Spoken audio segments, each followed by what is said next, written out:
Hello everyone, Jaganmohan Reddy గారు ఇప్పుడు YSRCP party బలోపేతం చేయడానికి కొన్ని పెద్ద స్కెచ్లు వేశారనే చెప్పాలి. సో జరుగుతున్న పరిణామాల దృష్టిగా తీసుకొని ఒకసారి అవేంటివి ఒకసారి డిస్కస్ చేద్దాం. ప్రస్తుతం మనతోటి పొలిటికల్ అనలిస్ట్ శేషరావు ఉన్నారు, వెల్కమ్ చేద్దాం. Hello sir. సో నిజంగానే వీటిని స్కెచ్లుగా భావించవచ్చా సార్? జనరల్గా అధికారంలో ఉన్నప్పుడు అధికారం పోకుండా చూసుకుంటారు ఎవరైనా. ఏ పార్టీ అధినేత అయినా ఏ పార్టీ అయినా అదే చేస్తుంది. ప్రతిపక్షంలో ఉన్నప్పుడు లేదా విపక్షంలో ఉన్నప్పుడు మళ్ళీ అధికారంలోకి ఎలా రావాలి అనేది ఆలోచిస్తారు. ఇది సహజం, ఏ పార్టీ అయినా చేసేటువంటి పనే. అయితే ఒక్కొక్కరికి ఒక్కొక్క రకమైనటువంటి వ్యూహం ఉంటుంది. చంద్రబాబు నాయుడు గారు ప్రతిపక్షంలో ఉన్నప్పుడు అధికారంలో రావడానికి వేసినటువంటి అడుగులు డిఫరెంట్. జగన్మోహన్ రెడ్డి గారు మళ్ళీ అధికారంలో రావడానికి వేస్తున్నటువంటి అడుగులు వేరేగా కనిపిస్తుంది. సరే, గతంలో జగన్మోహన్ రెడ్డి గారు వేసినటువంటి స్కెచ్లు ఫలిచ్చాయి. ఆ కారణంగా వైఎస్ఆర్ కాంగ్రెస్ పార్టీ అధికారంలోకి రాగలిగింది. మళ్ళీ అవే స్టెప్పులు వేస్తే పార్టీని బలోపేతం చేసుకోవచ్చు అనే ఆలోచన సహజంగా ఉంటుంది కదా. సహజంగా మనం ఏదైనా తప్పు చేస్తాం అనుకో, దాన్ని సరిదిద్దుకున్నాము ఎలా అని చెప్పి మనకు కొంచెం వెనక్కి గతానికి వెళ్ళి ఆలోచించినప్పుడు మనకి కొన్ని అనుభవాలు తెలుస్తాయి ఎవరికి వాళ్ళకే. సో మళ్ళీ దాన్ని ఎలా అప్పుడు మనం ఈ సమస్యను పరిష్కరించుకోగలిగాము అనే ఆలోచన వచ్చినప్పుడు నెక్స్ట్ ఆ పరిష్కారానికి మనకి అవకాశం దోవ దొరుకుతుంది. ఇప్పుడు జగన్మోహన్ రెడ్డి గారి పరిస్థితి కూడా అదే.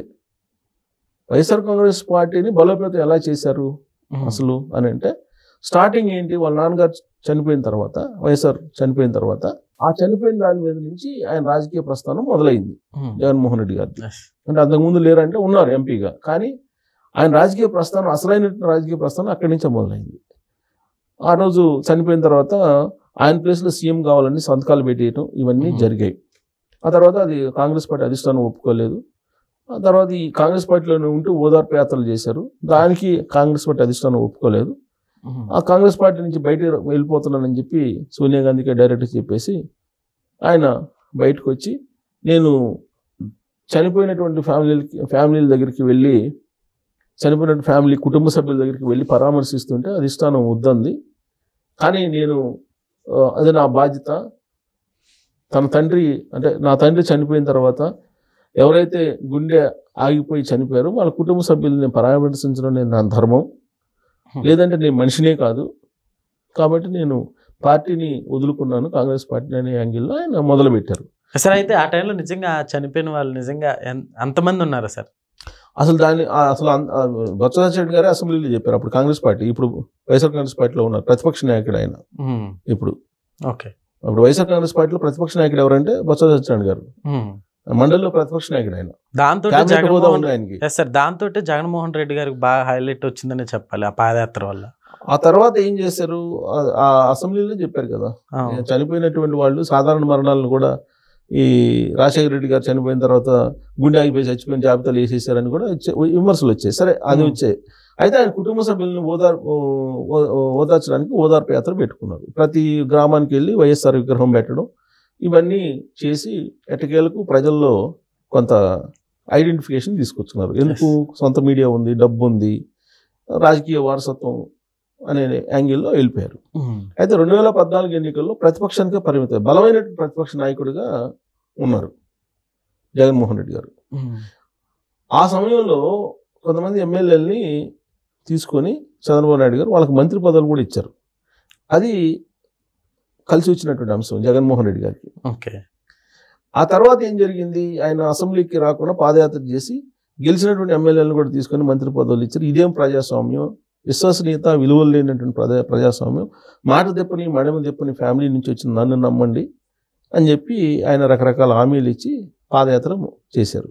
మద్య నిషేధం, సిపిఎస్ రద్దు, ప్రత్యేక హోదా, ఇవన్నీ ఇచ్చారు. వీటితో పాటు చాలా ఇచ్చారు. ఇచ్చి ఎట్టకేలకు ప్రజల్ని నమ్మించారు. ఎట్ట నమ్మించారు, లాస్ట్కి ప్రశాంత్ కిషోర్ వ్యూహంతో కోడికత్తి, తర్వాత బాబాయ్ మర్డర్, గొడ్డలపోటు, ఇవన్నీ రకరకాలుగా టర్న్ చేసి 2019 ఎన్నికల్లో గెలిచారు. అయితే ఈ ప్రయాణంలో జరిగినటువంటి కీలక మార్పు ఏంటంటే 2019లో ఎలక్షన్లో గెలవడానికి కీలకమైన మార్పు ఏంటంటే అసలు వైఎస్ఆర్ కాంగ్రెస్ పార్టీ పెట్టి అది నిలుస్తుందా నిలవదా అనుకునేటువంటి సమయంలో ఆయన చేసింది ఏంది? ఓదార్పేస చేసిన సమయంలో అంటే 2014 ఎన్నికలకు ముందు ఆయన కాంగ్రెస్ పార్టీ నుంచి బయటకు వచ్చారు. బయటకు వస్తే ఆయనతో పాటు కొంతమంది బయటకు వచ్చారు, 18 మంది బయటకు వచ్చారు. బయట ఎమ్మెల్యేలు, కాంగ్రెస్ పార్టీ ఎమ్మెల్యేలు బయటకు వస్తే కాంగ్రెస్ ఆ రోజున మీరు వాళ్ళ చేత రాజీనామా చేయించారు. అంటే వైఎస్ఆర్ కాంగ్రెస్ పార్టీ ఉంటుందా ఊడుతుందా అనేటువంటి సందిగ్ధం ఉంది అప్పుడు కొత్తల్లో. ఆ టైంలో 18 మంది చేత ఆయనతో వచ్చిన 18 మంది చేత రాజీనామా చేయించి మళ్ళీ బై ఎలక్షన్కి వెళ్ళారు. బై ఎలక్షన్కి వెళ్తే ఆ 18 మందిలో సుమారుగా నాకు తెలిసినంత వరకు 10-15 మంది గెలిచినట్టున్నారు. 2 తప్ప మిగతా గెలిచారు. సో దాంతో వైఎస్ఆర్ కాంగ్రెస్ పార్టీ బలంగా ఉంది, జగన్మోహన్ రెడ్డి గారికి ప్రజాదరణ ఉంది అని చెప్పి నిరూపించుకున్నారు. దాంతో ఆ రోజు నుంచి బలపడుతూ వచ్చింది, ఓదార్పు యాత్రతో పీక్ వెళ్ళిపోయింది. సో ఆ తర్వాత అధికారంలో రాలేదు, కానీ ఆ తర్వాత 2019 ఎన్నికల ముందు చేసిన పాదయాత్ర ఆయన్ని ముఖ్యమంత్రిని చేయగలిగింది. ముఖ్యమంత్రిని చేసిన తర్వాత ప్రజాదరణ కోల్పోయాడు ఆయన 2024 కల్లా. సో ఇప్పుడు మళ్ళీ పార్టీ డోల్ డ్రమ్స్ లో పడింది. సో ఇప్పుడు మళ్ళీ పార్టీని బలోపేతం చేయాలంటే గతంలో వేసినటువంటి స్టెప్స్ ఏంటి? ఒకటి ఉప ఎన్నికలకు వెళ్ళటం. ఆ రోజు ఉప ఎన్నికలకు వెళ్ళటం బట్టి ఆయన సత్తా అయింది, ఆయన బలం అయింది తెలిసింది. సో ఇప్పుడు కూడా ఉప ఎన్నికలకి వెళితే ఎలా ఉంటుంది? మూకుమ్మడి రాజీనామాలు చేసేసి ఇప్పుడున్న 11 మంది ఎమ్మెల్యేలు, ఈ 11 మంది ఎమ్మెల్యేలు తోటి అసెంబ్లీకి వెళ్ళడం కన్నా కూడా అసెంబ్లీకి వెళ్ళకపోవడం మేలు అనేది జగన్మోహన్ రెడ్డి గారు తీసుకున్నటువంటి నిర్ణయం. ఇప్పుడు ఆయన అసెంబ్లీకి వెళ్తాడా లేదా అని చెప్పేసి అనుకున్నారు కదా, అసెంబ్లీకి వెళ్ళొద్దు అని చెప్పి నిర్ణయం తీసుకున్నారు. అయ్యన్న పాత్రుడు గారు చెప్తున్నారు, అనర్హత వేటు వేస్తాము వరుసగా 60 రోజులు రాకపోతే అని చెప్పి, మీరు రండి, మీకు అవకాశం ఇస్తాం మాట్లాడటానికి, మీకు చట్ట పరిధిలో ఎంత టైం ఇవ్వాలో అంత ఇస్తాము, మీరు రండి అని చెప్పి అంటున్నారు. కానీ రావట్లా. ప్రతిపక్ష నాయకుడి హోదా ఇస్తేనే నేను వస్తా, లేకపోతే రాను అని చెప్తున్నారు. ఆయన రాకపోగా ఆయనతో ఉన్నటువంటి ఎమ్మెల్యేలు కూడా వద్దు అని చెప్తున్నారు. వాళ్ళలో దాదాపు 5-6 మంది అసెంబ్లీకి వెళ్దాము, ప్రజా సమస్యలను మాట్లాడదాం అని చెప్పి చెప్పినా కానీ నో అని చెప్పి అంటున్నారు. సరే, మొత్తం మీద ఆ 11 మంది ఎమ్మెల్యేలు ఉన్నారు కాబట్టి వీళ్ళందరి చేత రాజీనామా చేస్తే బై ఎలక్షన్కి వెళ్తే ఇప్పుడు వైఎస్ఆర్ కాంగ్రెస్ పార్టీ మొత్తం క్లోజ్ అయిపోయింది అనేటువంటి ప్రచారం చేస్తుంది కదా ప్రభుత్వం. చేస్తున్నటువంటి క్రమంలో అసలు సత్తా ఏంటి, నా సత్తా ఏంటి అనేది నిరూపించుకోవాలనేది జగన్మోహన్ రెడ్డి గారిలో ఎప్పుడు ఉంటుంది. గతంలో చేసిన ప్రయోగం అదే. అసలు పార్టీ అసలు బై ఎలక్షన్ దగ్గర నుంచే ఆయనకి అప్పట్లో వైఎస్ఆర్ కాంగ్రెస్ పార్టీ గుర్తింపు వచ్చింది, అతని మీద కూడా నమ్మకం వచ్చింది. సో అలాగే ఇప్పుడు కూడా ఈ 11 మంది చేత రాజీనామా చేసి ఉప ఎన్నికలకు వెళ్దాము అనేటువంటి ఆలోచన ఒకటి చేస్తున్నారు. అయితే ఎప్పుడు చేయాలి మొత్తం 11 మంది రాజీనామా అనేది ఇంకా ముహూర్తం ఫిక్స్ చేసుకోలేదు. వాళ్ళకే వాళ్ళు రాజీనామా మూకుమ్మడి చేసేదానికంటే కూడా ఇప్పుడు స్పీకర్ కనుక వాళ్ళని అనర్హత వేటు వేస్తే, స్పీకర్ కనుక మొత్తం 11 మంది మీద అనర్హత వేటు వేస్తే అప్పుడు ప్రజల్లోకి వెళ్ళి మా మీద అనర్హత వేటు వేశారు, మేము అసెంబ్లీకి రాలేదని, కానీ మేము అసెంబ్లీకి వెళ్తే మాకు అవకాశం వస్తుందని నమ్మకం లేదు అని చెప్పుకోవడానికి ఉంటుంది ప్రజలకి. సో కాబట్టి వాళ్ళకై వాళ్ళు రాజీనామాలు మూకుమ్మడి చేయకుండా గవర్నమెంట్ తోటి స్పీకర్ తోటి గేమ్ ప్లే చేస్తున్నారు. ఇది స్పీకర్ తోటి అనర్హత వేటు వేయించుకోవాలని చెప్పి. కానీ ఆ రోజు ఉన్నటువంటి పరిస్థితులు అప్పట్లో బై ఎలక్షన్ అంటే రాజీనామాలు చేసి బై ఎలక్షన్ వచ్చినటువంటి సిచ్యువేషన్కి ఇవాళకి చాలా వ్యత్యాసం ఉంది ప్రజల ఆలోచనలో. జగన్మోహన్ రెడ్డి గారి విషయంలో జగన్మోహన్ రెడ్డి గారు అంటే ఏంటి అనేది ఇప్పుడు అందరికీ తెలుసు. ఆ రోజు మడమ తప్పని మాట తప్పని విశ్వసనీయతతో కూడిన రాజకీయాలు చేస్తాడని చెప్పి రాజశేఖర రెడ్డి లాగా ఈయన కూడా ఉంటాడని చెప్పి అనుకున్నారు చాలా మంది. కానీ అలా కాదు అని చెప్పి అర్థమైపోయింది. వాళ్ళ చెల్లెలు అలాగే వాళ్ళ తల్లి చెబుతున్నారు ఒక పక్క. కాబట్టి అందరికి అర్థమైపోయింది. ఇప్పుడు ఒకవేళ మూకుమ్మడి రాజీనామాలు చేస్తే ఆ 11 మందికి 11 మంది ఓడిపోయే అవకాశం ఉంది. కాబట్టి ఇప్పుడు అనర్హత వేటు పడే అవకాశం ఉంది. ఇప్పుడు గవర్నమెంట్ కూడా ఒత్తిడి తీసుకొస్తుంది. ఎందుకు ఒత్తిడి తీసుకొస్తుంది అంటే ఎమ్మెల్యేలుగా ఉండి వాళ్ళు అసెంబ్లీకి రానప్పుడు వాళ్ళ మీద ఎందుకు అనర్హత వేటు వేయకూడదు అనేటువంటి ఒక రెజల్యూషన్ పాస్ చేసే అవకాశం ఉంది ఈ అసెంబ్లీ సమావేశాల్లోనే. ఒకవేళ దానికి అంగీకరించి విశిష్టాధికారాలతో స్పీకర్ కనుక వాళ్ళ మీద అనర్హత వేటు వేస్తే ఈ 11 స్థానాల్లో ఉప ఎన్నికలు వచ్చే అవకాశం ఉంది. అప్పుడు రిజల్ట్ ఎలా ఉంటుంది? Very simple.